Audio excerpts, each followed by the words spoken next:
This is Things Police See, First-Hand Accounts, with your host, Steve Gold. Welcome to the podcast that interviews active and retired,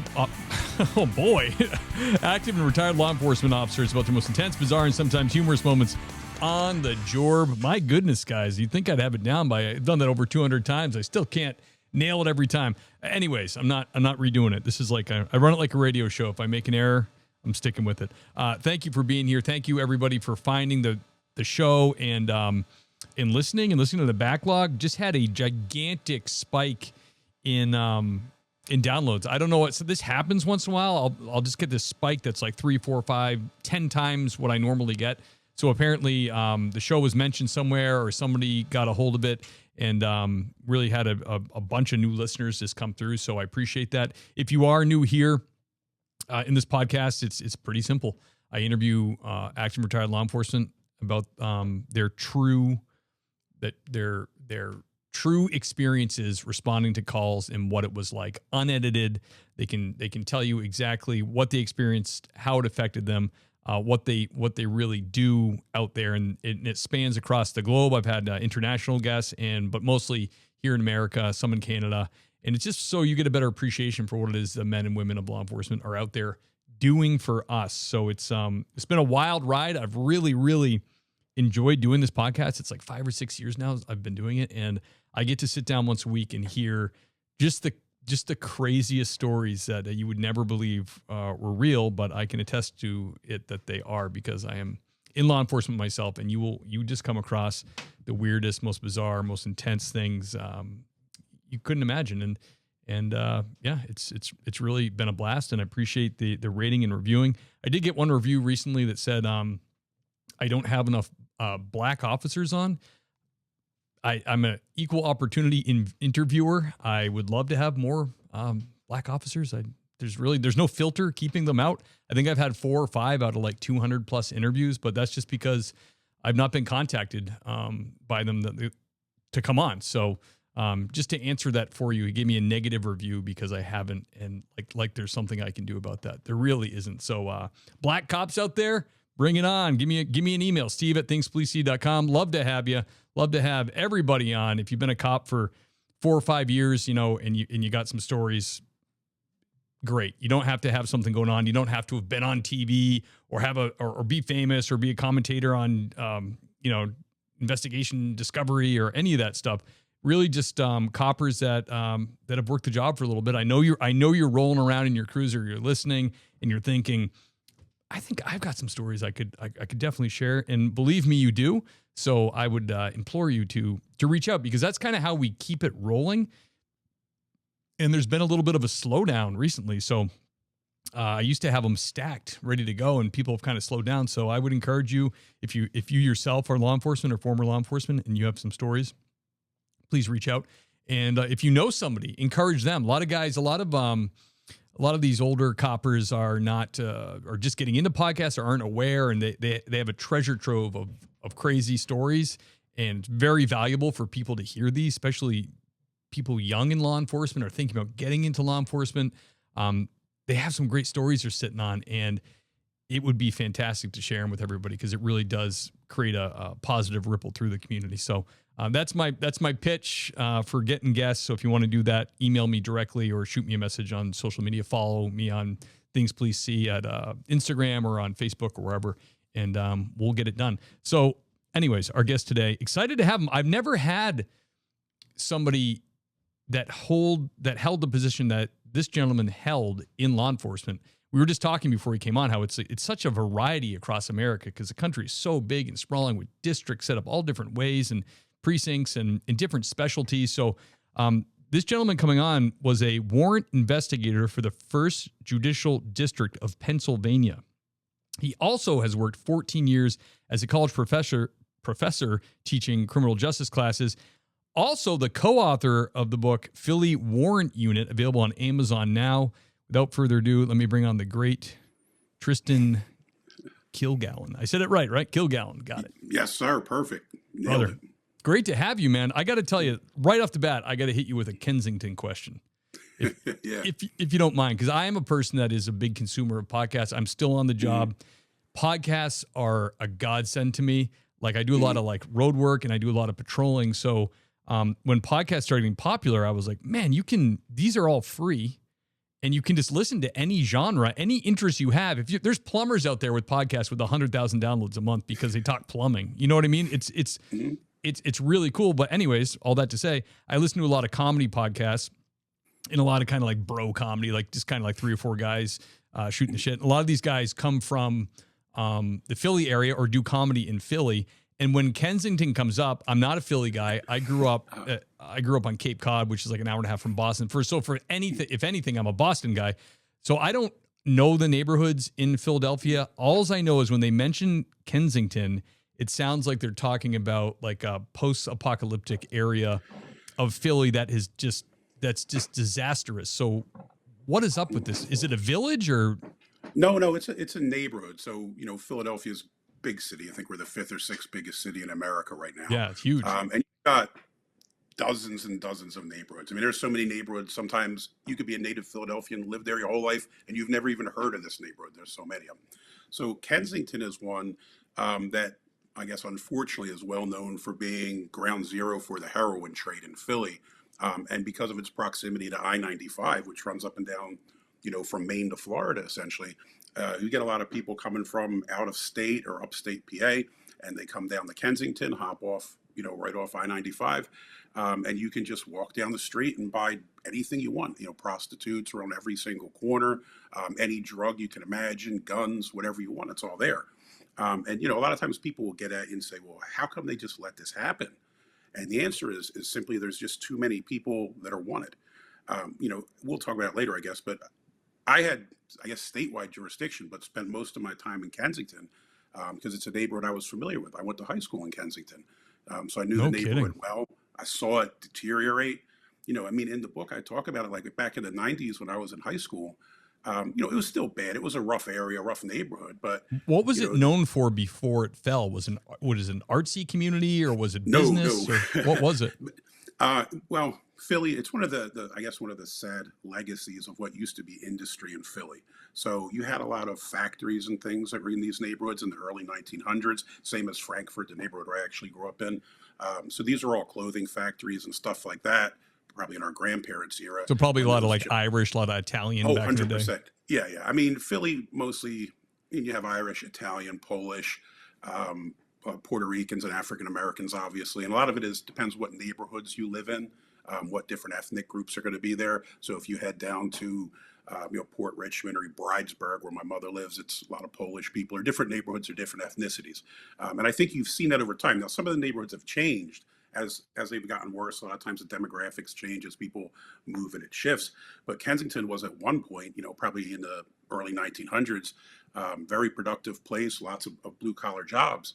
And once those jobs went away, it just kind of, fell into disrepair. So the houses are awful looking. You see them just smashed out windows, open burning trash cans like you'd see in some movie about a third world country. People just wander in the streets at midnight. It looks like The Walking Dead, honestly.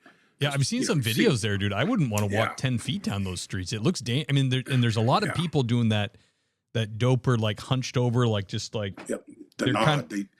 They never actually go over, right? But they got like it's like the windows like boop boop boop. Yeah. And they're just dude, it's crazy, man. Yeah. All right. Well, thank you for that, for explaining that. Because I hear this Kensington thrown around and they joke about it and about being zombie land, and I'm like, man, this sounds terrible. So what exactly, can you explain to the audience and to me, what exactly is a warrant investigator in Philadelphia? Okay. Well, I guess the job no longer exists because the unit merged with the sheriff's office a couple years back, maybe about a decade ago now. But essentially what it was, the sheriffs used to handle all warrant service in Philadelphia. So if somebody has a bench warrant because they didn't show up for a court date, or if they're on probation and they violate and they get a detainer issued, they used to go and lock all those people up. So, I when I was doing the book and when I started, because I work in academia, I've done some academic papers about this I'm working on, start digging up the documents from when the unit was founded in the 70s. And it basically says, I'm not trying to disrespect the sheriffs, but they didn't do a very good job at it. So they applied for some kind of federal grant, got this grant, and created their own unit. And then I found a document that was issued maybe a year or two after they created the unit that said arrests were up and the clearance of warrants was, way up. So they liked the unit. And I guess it got permanently funded. So technically speaking, we worked for the First Judicial District of Pennsylvania, which would be like a state entity because it's part of the state court system. But I believe we were paid through, well, I know all my benefits and everything was paid through the city of Philadelphia, but I'm not sure how they kind of worked out, the money part of it. But the one cool thing was because we were technically, I guess, a state agency, is we had jurisdiction outside of Philly. So if you're a regular Philadelphia police officer, you have citywide jurisdiction, obviously, but you usually tend to stay in whatever district and then whatever sector within that district, where we were free to go wherever we wanted. So it was kind of a beautiful thing from a law enforcement perspective. We had free range for Philly, surrounding counties. I mean, I guess technically we could go to Pittsburgh or something if we wanted to, but I don't think they were going to pay overtime for us to, drive halfway across the state. But it was a pretty cool job. And we had a lot of freedom. I think in Philly at any given time, there's like 50,000 warrants. So, you could pick and choose. You obviously had some cases handed to you, like, priority cases. Yeah, get this guy. But you were also free to work up your own jobs. So sometimes you'd have special days where you went after, sex offenders, or maybe started hitting all the murderers or the drug boys or whatever it is. So, it was a lot of fun to kind of pick what you got to do in a law enforcement career. I bet. So what was a day like for you? Did you where did you report in the morning? Did you go to was it at the DA's office or in the court? Did you have your own building? No. We had our own building down on Arch Street, kind of right downtown, across from City Hall, basically. And on one of the floors was adult probation and parole, and on one of the other floors was us, and then various other government agencies throughout the building. So I worked last out for the first couple of years, and then I worked like a permanent weekend shift that they created. So I was always 11 to 7. So basically, I'd roll in at 11 o'clock. We would do roll call. If there's any priority jobs that are assigned, if someone, messed up house arrest or got a probation, detainer. Like these are overnight shifts, 11 to 7 a.m.? Yeah. So basically, whatever happened that day kind of gets handed to us. Sometimes you get a couple priority jobs, you got to do those, and then the rest is up to you. So usually you spend maybe like 45 minutes working up cases. So we try to hit 8 houses a day, right? So that's kind of the idea. Now, I think when I started my career, I'd work up 8 cases and try to go hit them all, but it's not the most productive way to do business. So what I used to do, me and my team, we'd get the priority jobs, and I'd immediately go down to Kensington Ave. And we would start going to crack houses that we knew, and we knew all the prostitutes, all the drug users, and most of them would sell their soul. If they got a bench warrant for prostitution, I'll cut them a break. Hey, give me the new drug house in the neighborhood. Give me somebody bigger than you. And they would do it every single time. And I'm not worried about them because I can just lock them up tomorrow because they're not going anywhere, right? I mean, they're always going to be here. So you go down there, kind of hit the crack houses, see what's going on, and just see what you can get into, have some fun. And then maybe you'd hit your assigned jobs and, all that kind of stuff. That's cool. So it wasn't just warrants. You had full peace officer status. You could do whatever. Yeah, and I mean, I'll tell you the one beautiful thing, because most of the people we're locking up are wanted on bench warrants. We didn't have all that paperwork. So when we tell people we'd lock up 20 people in a shift, people think that's impossible. There's no way you do that, the paperwork. But we didn't have that problem. Sign the warrant and drop them off. Yeah, well, they're already there. So we'd have them, made up ahead of time. But if it's somebody we stumbled across, you would just have the people at the front desk fax the warrant up to the county jail, throw them in a van. We'd get 12 people in the van and then run them up to the jail. That's got to feel good. I mean, because a normal cop can't do that. You're taking a lot of people off the street. Yeah. Well, I explain it to guys. Most PD, you lock someone up, you're doing paperwork for a while. It's highly annoying, Tristin. Highly annoying. Yeah. That's why, a lot of times people say, would you be a regular cop? And I was like, no, I couldn't handle all that, the paperwork and the delays. But with us, I don't want to say it was like the Wild West, but you were free to do kind of what you wanted. We would run one van with a driver, like a 12-person secure van. And then the teams would just have the van driver come and meet us and pick up our prisoners and, run them up to CFCF, which was the county jail there. Oh, very cool. And what years did you do this job? I was in, I think, 03 to 07. And then I left to go to law school in 07. Wow. So not that long. My partner I wrote the book with was in there, I think maybe 10, 12 years until they closed the agency, essentially. Yeah, you're too smart for that. You went and got a nice law degree. Yeah, my wife wasn't having it anymore. She said, "What are you doing? You're making $40,000 and you're gonna get shot in the face. Like, get out of here." Yeah, you got a lot in those years, though. Can you tell us the first warrant you served? The first call you went on that was really hot, like really got your blood going? The first one, it wasn't super crazy, but it was maybe my second day on the job, and I got sent to a house in Frankfurt, which was literally 2 blocks away from the house I grew up in. Oh, And like weird. one of my good friends lives across the street. You know what I mean? So we go to hit this house, and I was actually feeling pretty good about it because I at least knew the neighborhood. You know what I mean? I grew up here. I know this place like the back of my hand. If Yep. something breaks off, I'm not in some neighborhood I'm unfamiliar with. So we go up to the door, and I'm, just literally been on the street like my second day. And the guy I'm with, the senior kind of training officer guy, goes to the door. Dave knocks on the door. And obviously, we're briefed ahead of time. We know who we're looking for, what they're, it was a drug guy. Right. So he walks up to the door, and you'd have one guy go in the back at a house, and then two of us come up in the front. We always work 3-man teams. So Dave knocks on the door. I kind of go over to the window and just peek in, and I see dude sitting right on the sofa. And sitting there with his girlfriend. So when he knocks, girlfriend gets up and dude runs up the steps. So he comes over and Dave's like, hey, shows him Warrant, we're looking for this dude. And of course she's, oh, I've never seen him before, and Yeah, I'm of just course. like out of the way. So I just walk straight in and go straight upstairs because I know I just seen dude go up there. He could be loading a gun. I have no idea what he's doing. I don't want to give him any time. So I go up, and these are pretty small row homes. They're not very big. So I go up the stairs, clear out the back room, go through the bathroom, start making my way up to the front bedroom. And as I get up the front bedroom, he's not there. Windows are still closed, so he didn't jump out the windows. And I see a closet. And all of a sudden, like in my brain, it's like that scene in Halloween, right? When Michael Myers is on the other Yeah. side of the door. So I'm like, all right, man, here we go. I hate having to pull open those like swingy door things because they can see you, you can't see them. I don't know what he's doing, So I'm like, get out. I know you're in there. Let me, come on out, come out. He won't get out.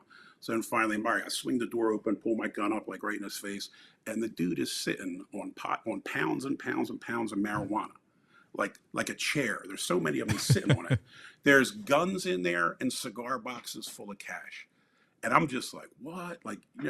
They didn't teach me this. I'm not prepared for all this, right? Yeah. So I grip him up and we get him in cuffs.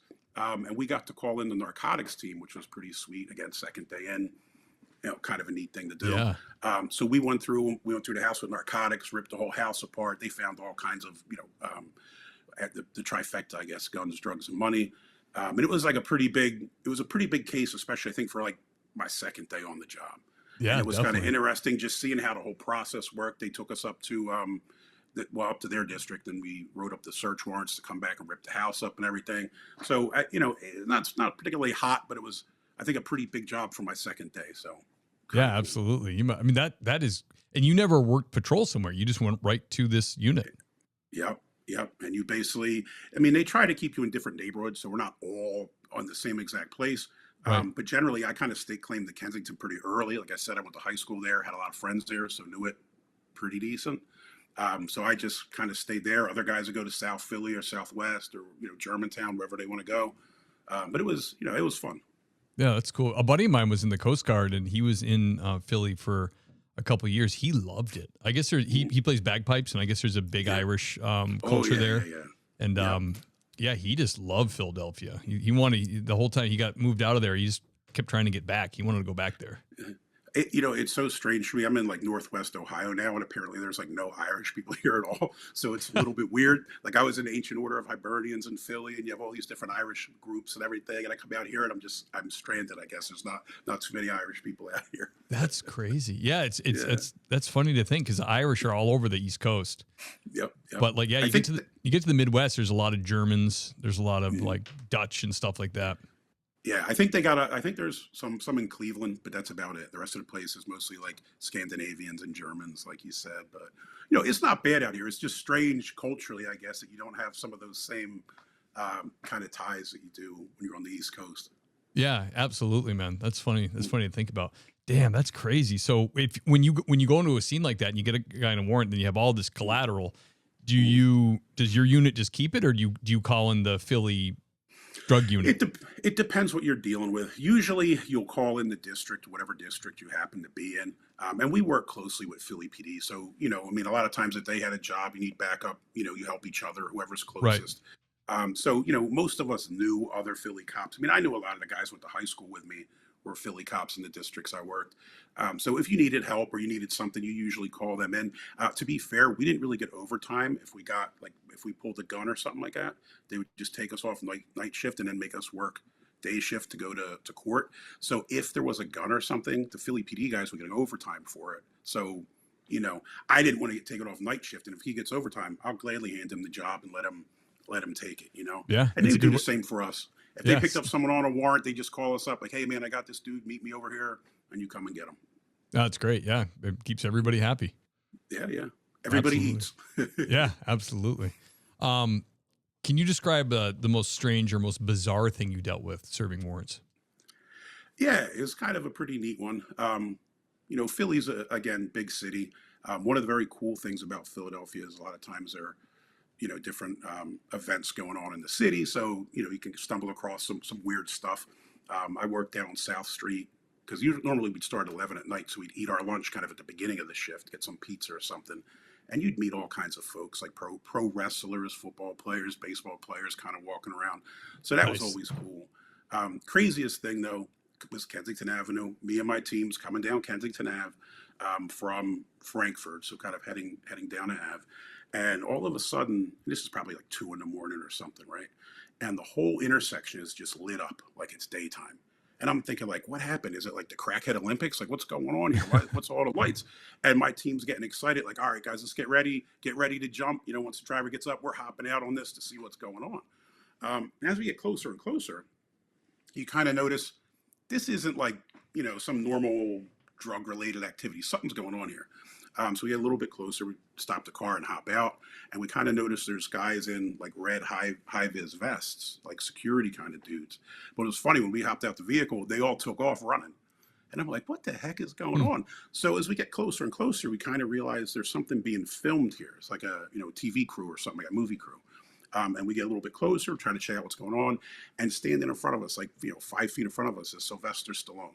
Nice. So they were filming one of those Rocky movies, and we stumbled upon them filming it on Kensington Ave at 2-3 in the morning or whatever it was.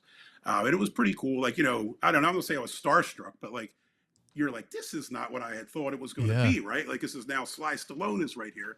And my partner, George, kind of talks to him a little bit, and Sly and the producers or whatever it was, they're kind of huddling there chatting, acknowledges, chat with us for a few minutes, and then kind of went about their business, But I think when you think about strangest things, if you'd asked me if I'm going to see Sly Stallone, I mean, I guess the original Rocky was filmed in Kensington, so, not a big surprise. But just to randomly be coming down the road and stumble upon Sly Stallone at 3 a.m.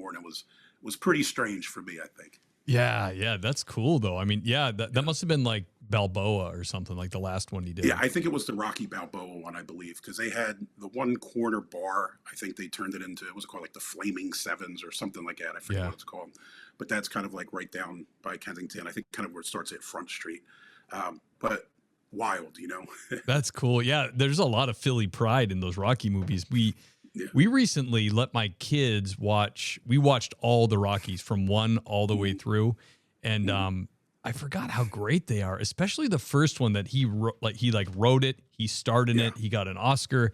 It's like it's weird because when I grew up in the 80s and 90s, and Sylvester Stallone was kind of like, the presentation of him I saw was like there was a lot of mocking him as being like a meathead, and like there's a lot of like, he was in Mad Magazine a lot. Hey, yo, what's up? Like punch drunk.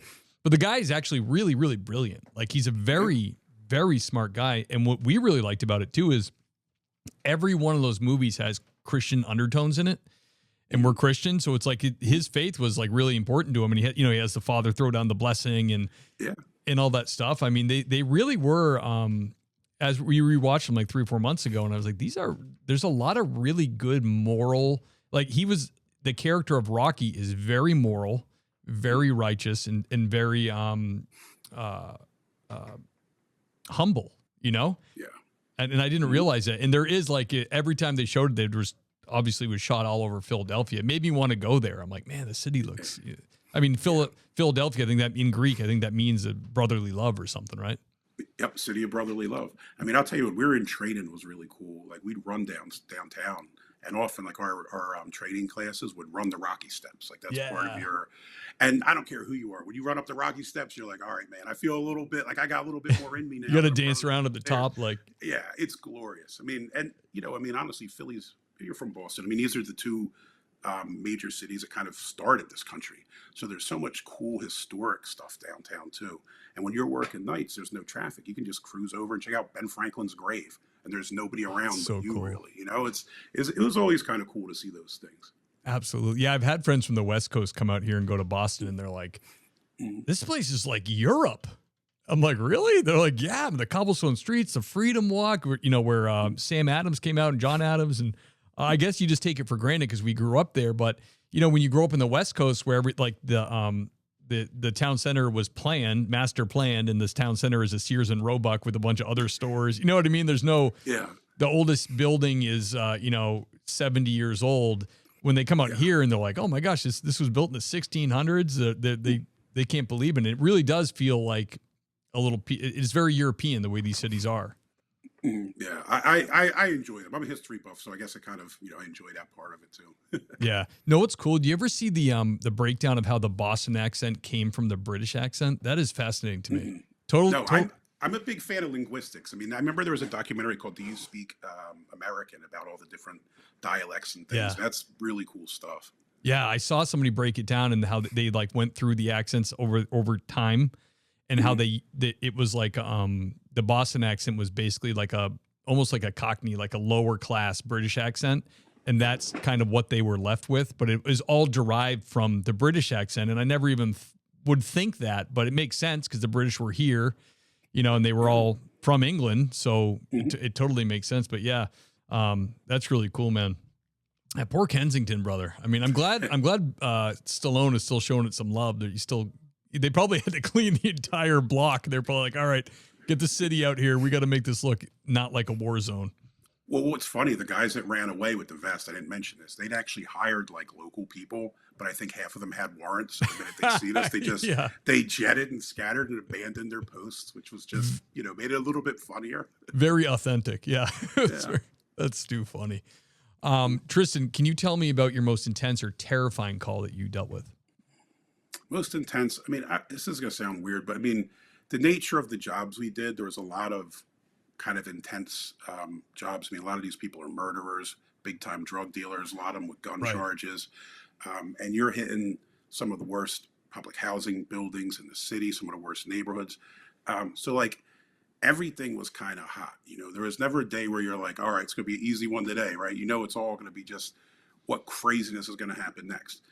Most intense for me, I remember one time we were down in Southwest area I'm not super familiar with because like I said, mostly work Kensington, but another team needed some help. So we kind of went out there and we hit a house that was in like a project building, public housing unit. And they're really small, so you don't have a lot of room to operate. And we get into place, me and my partners, we kind of get into the door, trying to make our way down these narrow hallways. And there's kind of some small bedrooms. So my lead partners, we used to call him the recorder. This guy does the paperwork and the talking, basically. So he's speaking with the mother of the guy we're looking for. Is a young guy, one on drug charges, like 20s or something. And she's swearing he's not here, of course, like everybody always does. And we hit the one bedroom, and all I hear on the other side is and my brain is like, whoa, like this is getting real. 12 gauge. And I got somebody behind me. And this hallway is, I'm not a small guy. I mean, my shoulders are barely fitting in this thing. And I'm just like, what are we going to do? And I kind of just went right at the door. And thank God it was a kind of cheap interior door. It came right off and on top of the dude. So we got him like pinned under the door, Nice. Get the weapon off him and lock him up, And it was just, I don't think at the second, like I realized like, whoa, this could have gone real bad Lucky. real quick. Yeah. But like, I don't know, Monday morning quarterbacks where I always get myself like in the moment, I'm focused. I'm doing what I'm doing. And I'm trying to not get killed or get anybody else killed. I'm trying to just, be safe and do what I'm doing. But then afterwards, you start thinking like, man, what could you have done different? And you start thinking, nothing. What could I have done different? I mean, the house is shaped the way it is. There's no other way for me to do it. And I think it just kind of, I don't know, maybe your mortality becomes, evident. You realize this could have gone real bad, and you just start, I don't know, maybe you reevaluate things afterwards. But that was pretty scary, I think. Yeah, that's really lucky, brother. You sandwiched them to the floor like almost like a cartoon.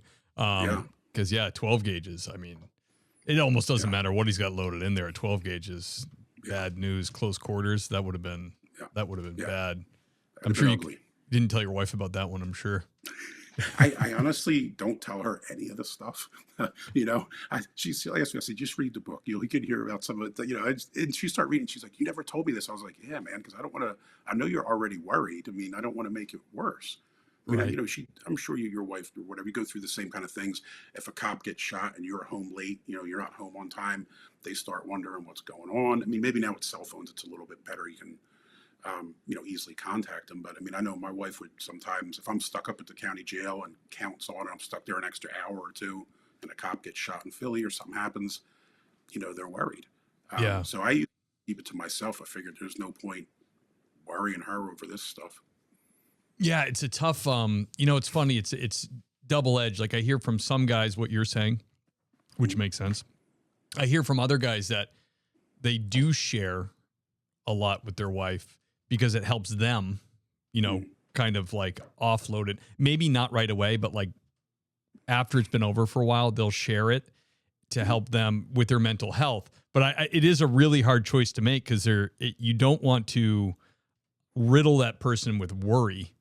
But at the same time, they're like your closest person. They're your spouse. You want to, like, I even spoken with guys before that, like, they're on the way to an active shooter and they're like, this could be, like, it sounds really bad and this could be it.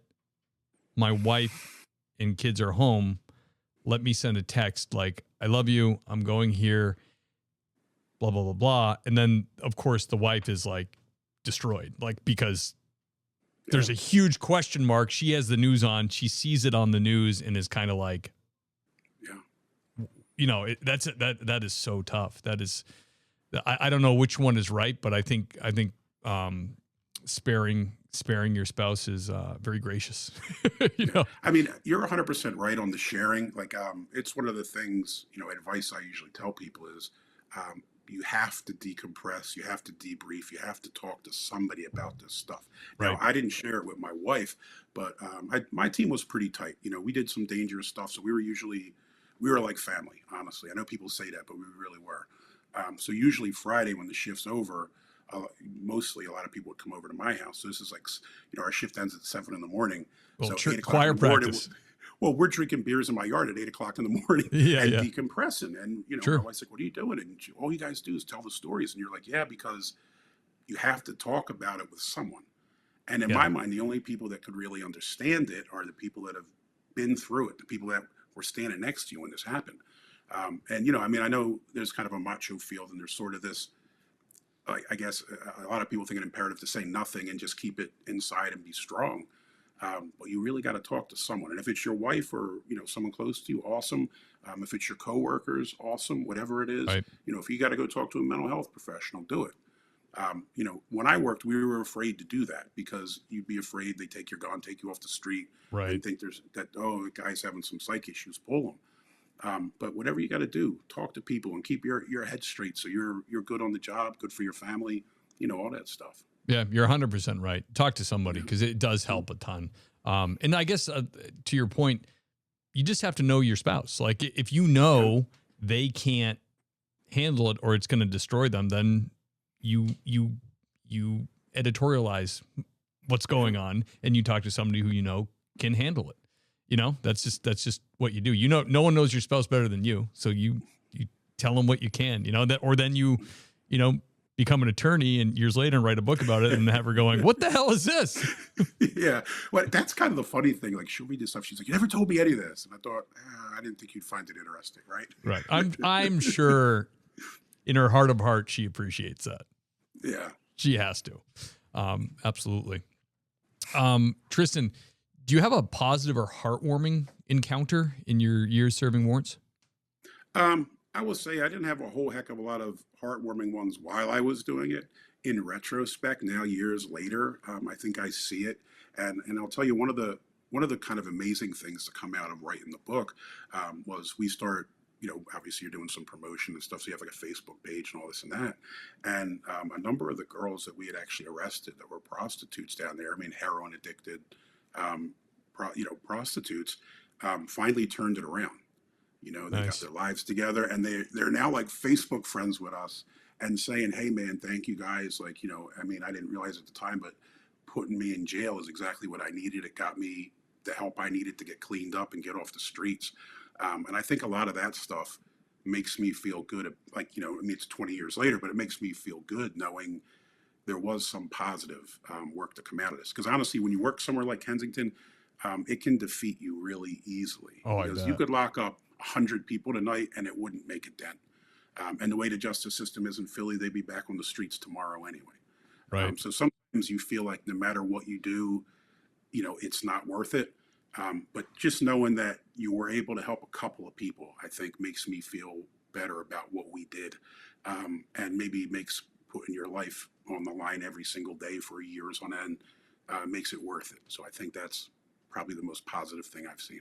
Absolutely. Yeah, I've told people that before, like family members, when someone has a warrant and we have to arrest them, and it's like there's been a problem for years. You know how it is. You show up and like you're supposed to solve all the problems for the last 30 years in that 5 minutes. But I've told people before that this arrest could be the best thing that ever happened to this person, because this slows everything down. They should have this. For a lot of people, being arrested is bottoming out.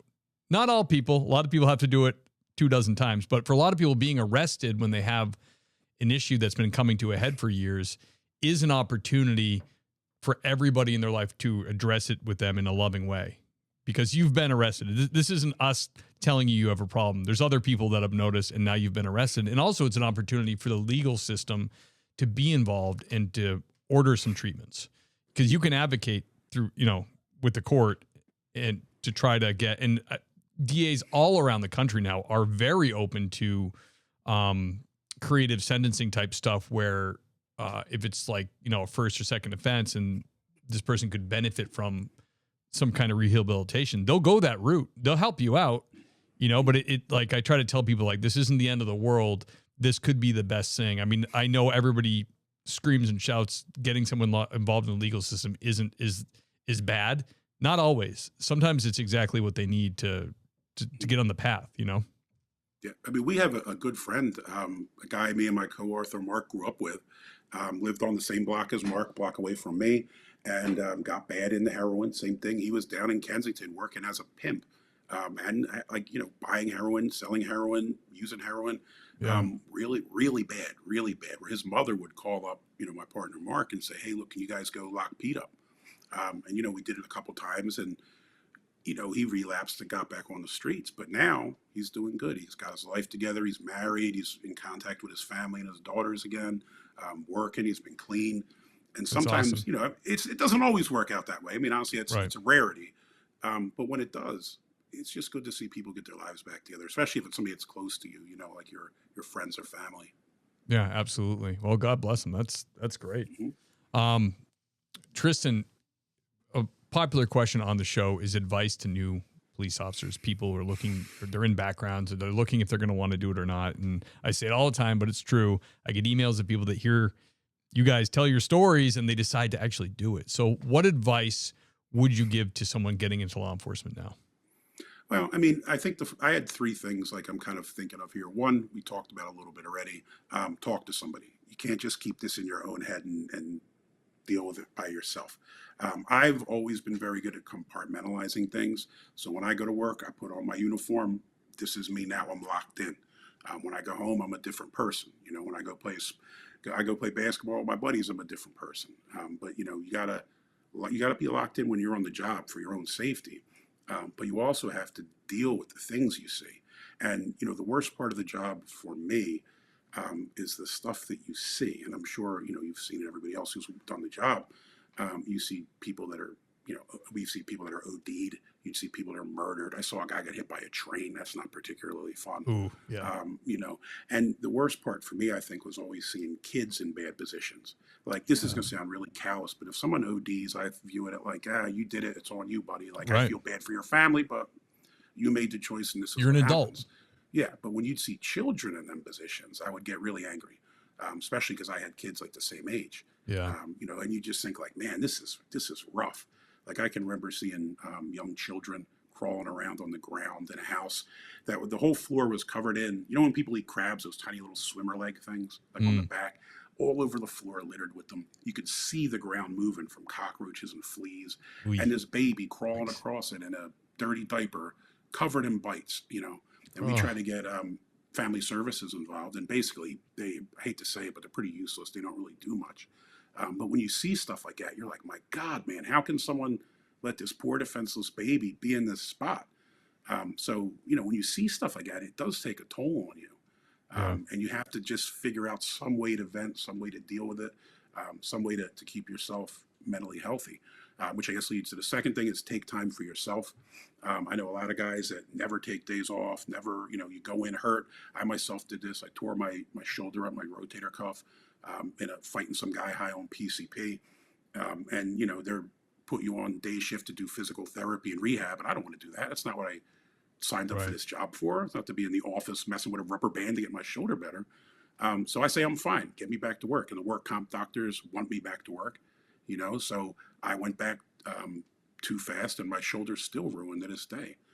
So, if you're hurt, if you're tired, take time for yourself because, it's a dangerous profession and you never know what you're going to see. Or what's going to happen. So make sure you're good when you go into battle. You got to make sure you're healthy physically, mentally, spiritually, everything. You got to be ready. Last point, don't take it personal. I mean, it's really hard. Like I said, I get mad when I see the kids in bad positions, but you can't take it personal. I think one of our sergeants told us very early, it's their job to run. It's our job to chase them. So don't get mad when they do their job, right? When they run, you kind of expect them to run. That's funny. Yeah. You can't take it personal. You can't, and very rarely I mean, sometimes you'd see ones like there were some pedophile cases where I kind of took them a little personal because I wanted that guy off the streets. Yeah. But you can't. You're not gonna catch everybody. You can't stop all the crime. You can't stop social inequity. You can't stop poverty. You can't stop drugs. I mean, you can do what you can. You can put in your shift and do the best you can for your community, for your team, and for yourself. But you can't let it.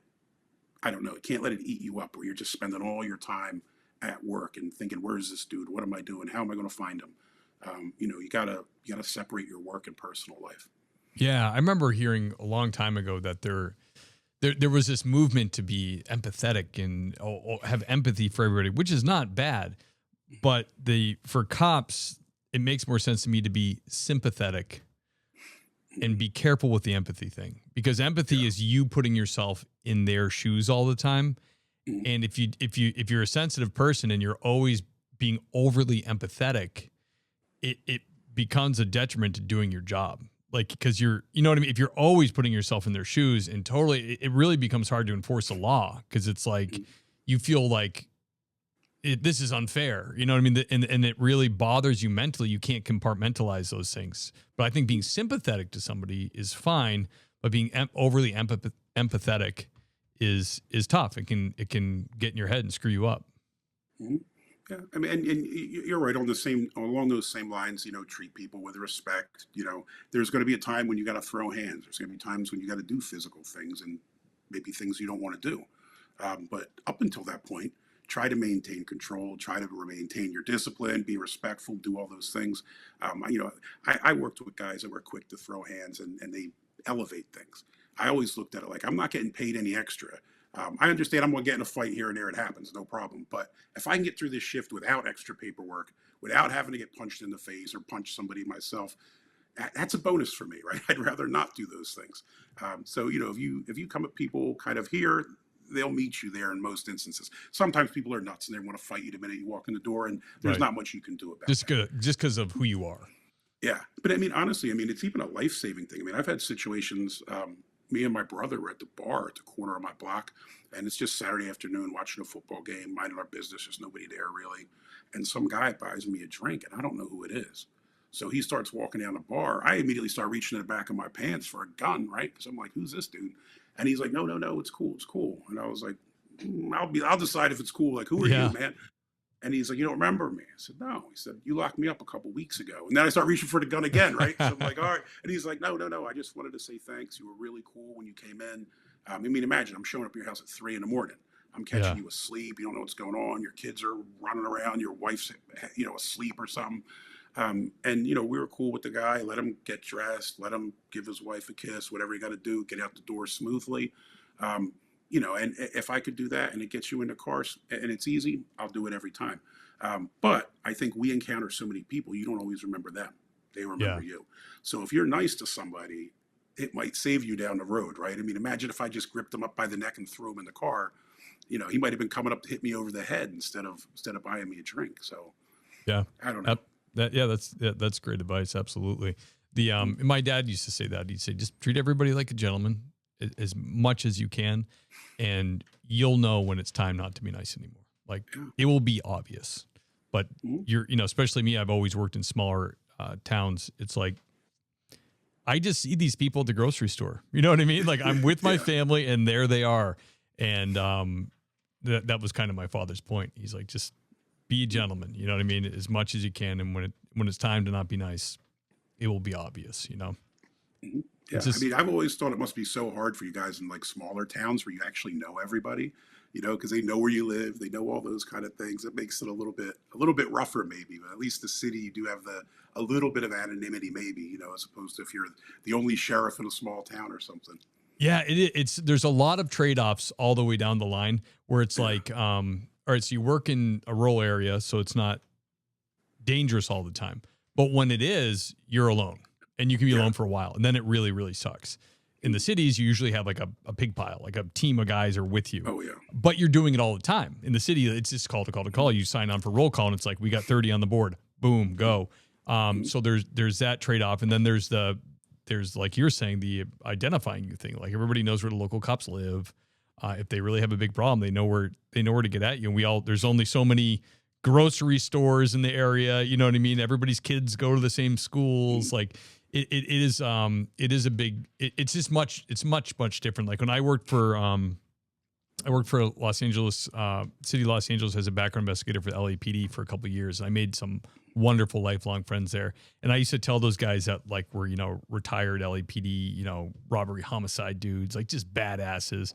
I would be like, brother, we had different jobs. Like the job was just like, so, and they're, what do you mean you were a cop? I'm like, yeah, but like, cause I took a little break. I'm like, it's so different working in a rural area than like the city guys couldn't even understand. Like they're running and gunning all the time. Like that's.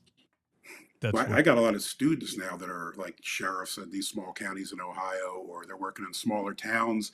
They'll always say like, man, it must have been crazy in Philly. I'm like, it was, but I do know that if something breaks off, I'm hitting the assist button.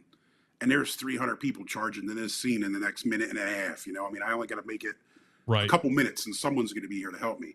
Where if you're out in Hardin County in Northwest Ohio, man, you're running through fields and farms chasing somebody. I mean, backup might be an hour and a half away or something.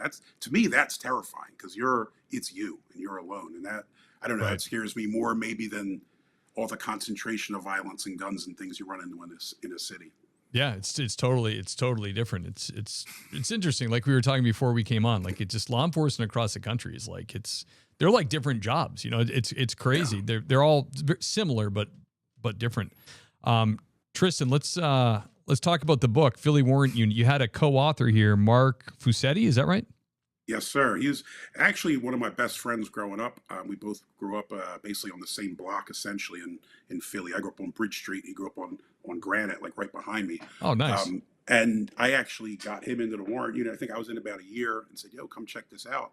And he came over and started working, and then he became a sergeant. Once I took off, went to law school, he stayed, and he became a sergeant and worked with them till the end. And he actually ran the Philly Warrant Unit's very last shift, and it's a big chase. It's actually in the book we cover. I think it's the last chapter, the end of the unit. I think that it altogether, the unit was around about 50 years. Wow, so it was quite a while. Yeah, one fatality in all that time, which is tragic, obviously, but pretty amazing, I think, considering the high level of danger involved in the work. Yeah, the areas you're working, that's crazy. Yeah, and we're hitting 8 houses a night times, 3-4 teams, 24 hours a day. So, I think we got, I don't want to say lucky, maybe God's looking over us, a little bit of luck, a little bit of whatever, we you'll take it. Got through. Yeah, we got through. The book is I didn't write it like a narrative, like one whole kind of, storyline. It's just kind of broken down into like vignettes or stories. Some of them are funny. It's one part of the job I think people never really think about is the humorous side. And we see some crazy stuff, some really funny, ridiculous stuff. And I don't know how it is with your units or you guys work or anyone else out there, but we used to like to, mess with each other a little bit, have some fun. So there's some funny stories in there, and there's obviously a lot of rooftop chases, shootouts, all that kind of crazy stuff you'd expect. And maybe a little bit of redemption, because there's a couple of stories about, some of the girls that were working the streets we worked with and kind of what became of them. There's some really sad stories. There's a story in there about a young lady who got addicted to drugs and fell into prostitution. And she wound up ODing, and they dumped her body in like an abandoned house, and rats were eating her face and all this horrible stuff. And my partner Mark was able to locate the guy who did that, and they put him in jail for quite a long time. So there's some cool stories in there about that stuff as well. That's awesome. It sounds like a fantastic book. Philly Warrant Unit, available Amazon, and just Amazon or everywhere you can get a book? It's Amazon, hardcover, paperback, and Kindle. And I think if you have the Amazon Unlimited, you can even read it for free if you pay for that monthly service. So it's all through Amazon. I think someone's selling them on eBay, but I think they're just charging a fee and then having Amazon ship you the book for twice as much money. But that's not me selling them on eBay. It's just on Amazon. Yeah, for now at least. These MFers. Well, I'll put the link in the show notes so people can get right to the book. The real link. The same thing with me. And there's been people online selling Things Police See t-shirts or TPS retired. Like I'm like, this isn't me. Don't buy these. Like, but what can you do there? I think they're like in Malaysia, so there's really nothing you can do about it. Yeah, they hit my daughter. My daughter's an artist, and they stole her stuff, and we're making shirts and posters and all, and selling it like considerably. I had to threaten them with some legal letters, and thank God they backed off. But it was in China. There's not much I could do on anyway, honestly. So yeah, well, good legal threats work sometimes, even across seas. That's it. That's awesome. Tristin, it was an honor to have you, man. Great stories. Thank you so much. I'm going to do the outro to the show. Can you hang on just like 2 minutes? Yeah, no problem. Thank you for the opportunity to speak with you and your audience. It's been wonderful. Thanks. My pleasure, sir. Thank you. I'll be right back with you. The great Tristin Kilgallon, everybody. Really, really fun stories. I didn't even know a unit like that existed, but it makes sense, especially in one of the biggest cities in the country, Philadelphia. Plenty of warrants to be executed there. So thank you to him. Really good time.